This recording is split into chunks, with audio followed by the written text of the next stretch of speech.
Hi, this is Dan Bullard, retired electronics engineer, sitting in the front deck of my house. But again, I want to make a break from what I've been doing for the Nextest DSP training course. I'll do more episodes in a little while, but I want to talk about this thing that it sticks in my mind. In one of the previous ones, I told you can take an FFT, you can take the magnitudes, you can convert the C-rect data into magnitude and phase, take the magnitude of any particular frequency and take that and multiply by 0.707, and that gives you RMS. That may seem to be in contrast with what I said in this video where I talked about Raytheon taking a signal. They took 4 million samples, averaged the hell out of it, and then took the peak times 0.707. And I said it was malpractice. These guys are building jet fighters, nuclear missiles, anti-tank missiles, and that's the kind of thing they did. So, am I lying to you? No. When you take an FFT, each frequency is its own sine wave, each one. And I proved that to you a number of ways. In that case, for the F-16 part, I took the FFT of it and I grabbed just bin 9 and I zeroed everything else out, made everything else zero. And then I did the inverse FFT and got a sine wave. And then I multiplied the peak times 0.707. Now, here's the thing. I showed you in my previous videos on the Nextest DSP training course that something that looks like a sine wave may not actually be a sine wave. It had 11% total harmonic distortion. Now, I've shown you a whole bunch of people trying to show you what THD looks like and what bad harmonics look like on a sine wave, and they're just writing it out. They're taking a pencil and a paper and making a waveform. That's bullshit. Sine waves with harmonic distortion are not so obvious. That's why they have to sketch it. Because if you actually do the math and make the waveform, it looks pretty good. But it's not really a sine wave. So harmonics do not come up as little spikes and things in the waveform. That's bullshit. Harmonics change the shape of the wave very subtly, which is why you don't use time domain. You don't look at anything in time domain and say, oh, this waveform is a bad waveform. They used to do that in the old days, back when oscilloscopes were relatively new.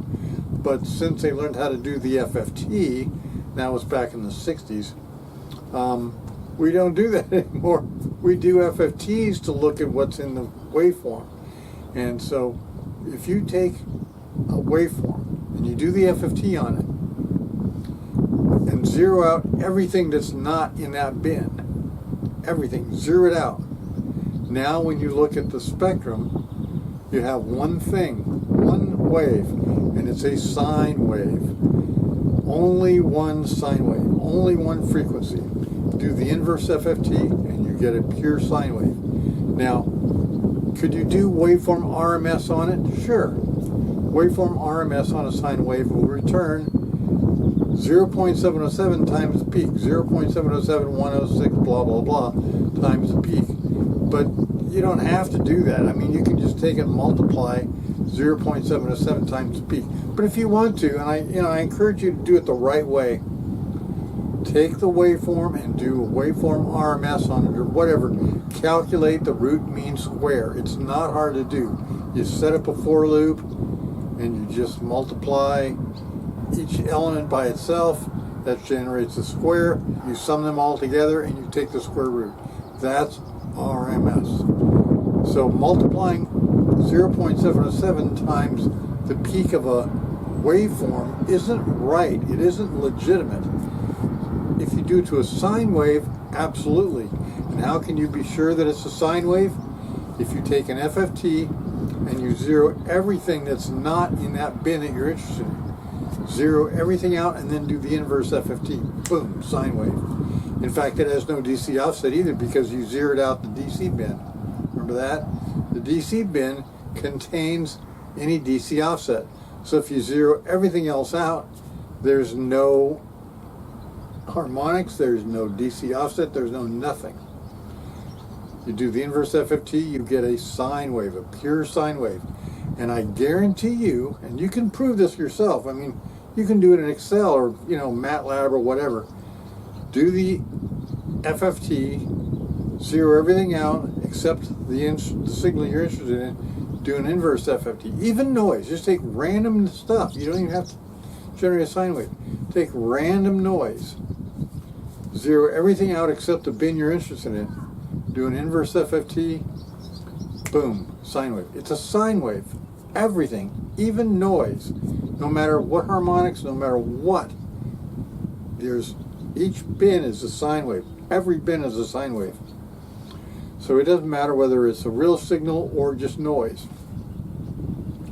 Now, this brings up the point, this is for an F16 that Raytheon did. Okay, it's not a crucial test. It's not, I admit that, it's not a crucial test. But how do we know what's a crucial test, you know? The Space Shuttle Columbia came out of the sky and blew up over Texas because tiles destroyed by foam.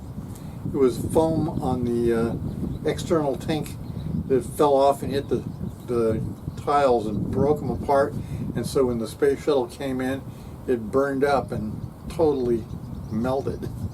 So, I mean, who knows what little tiny thing could cause a problem. You launch a nuclear missile and you could be like Otis, you know, writing the coordinates on his arm, you know. Oh, I forgot that decimal point, Mr. Luthor.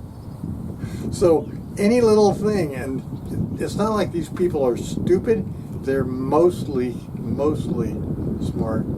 They're just a little bit stupid, and it doesn't take much. It doesn't take much, and I've been there. I've done that. Okay, believe me, this is real. Okay, so once again, from the river, this is Dan Bullard. See ya.